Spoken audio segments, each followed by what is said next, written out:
क्रांति की तलवार विचारों की शान पर तेज होती है। मैं इस बात पर जोर नहीं देता कि मैं जिंदा रहूं या न रहूं, लेकिन मैं यह जरूर चाहता हूं कि जब तक जिंदा रहूं तब तक मुझे भय से मुक्ति मिले। यह विचार थे भगत सिंह के।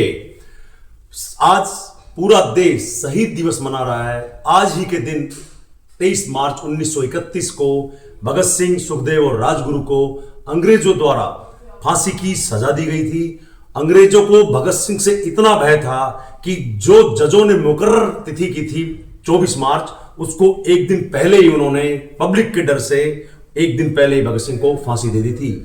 भगत सिंह जब उनके पिताजी अंग्रेजों के खिलाफ लड़ाई लड़ते थे तो एक बार भगत सिंह ने बचपन में ही अपने पिताजी से यह कहा था, क्योंकि उस समय हमारे पास में हथियारों की बहुत कमी थी, तो भगत सिंह ने अपने पिताजी से कहा था कि पिताजी, क्या हम बंदूक की खेती नहीं कर सकते? उस क्रांतिकारी विचार बचपन से ही उन भगत सिंह में कैसे पड़े, क्योंकि उन्होंने उस समय का हमारे देश का जो माहौल था, उनके परिवार का जो माहौल था, वह उन्होंने वहां से लिया। आज भी हमें कहीं ना कहीं भगत सिंह की आवश्यकता होती है।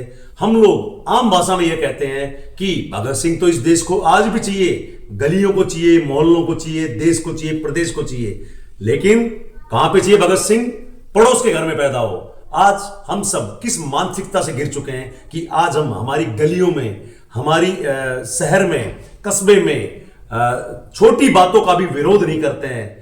छोटी बातें और जो छोटे मोटे जो गुंडे पनपते हैं, जो बदमाशियां पनपती है, जो आपराधिक तत्व पनपते हैं, उनके पनपने का कारण कहीं ना कहीं आप और हम जैसे लोग ही हैं। क्योंकि उस जमाने में अंग्रेजों के अत्याचार के सामने जब एक नन्हे भगत सिंह ने अपनी आवाज उठा दी थी, मात्र 23 साल की उम्र थी उनकी, और आज हम इतना डर चुके हैं, इन अपराधियों के सामने नतमस्तक हो चुके हैं, अपराध के सामने नतमस्तक हो चुके हैं कि हमें आज हमारी बातों में निकल के जाता है कि आज इस देश को भगत सिंह की आवश्यकता है, लेकिन उसका विरोध कोई सामने वाला करे, मैं ना करूं, क्योंकि हमें तो डर लगता है। उस डर के आगे भगत सिंह ने उस समय अंग्रेजों के सामने, उस डर को भगत सिंह ने उस समय जीत कर दिखाया था। तो आज उनकी पुण्यतिथि पर मैं आप सबसे यही कहूंगा, कोई भी चीज गलत होती देखें, किसी भी पर अत्याचार होते देखें, किसी के खिलाफ भी आप अन्याय होते देखें, तो आप कम से कम स्पीक अप बोल तो सकते हैं, उसका विरोध तो जता सकते हैं। और यकीन मानिए, सत्य में इतनी पावर होती है, आप सबके अंदर इतनी पावर है, यदि आप जरा सा विरोध करेंगे, सत्य के सामने आज तक झूठ ने टिका था, ना टिका है और ना ही टिकेगा।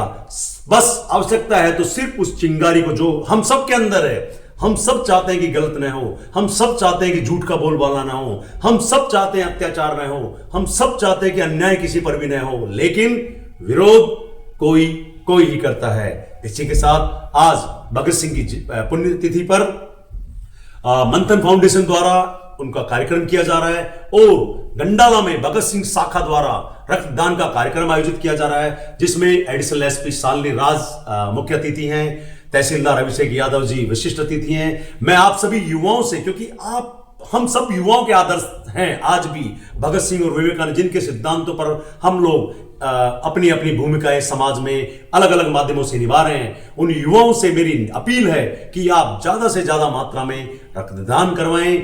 और मैं टीम वक्त पे रक्त के संचालक राकेश जयपाल सहित टीम के एक सदस्य को अपनी तरफ से बधाई और उनको शुभकामनाएं देता हूं।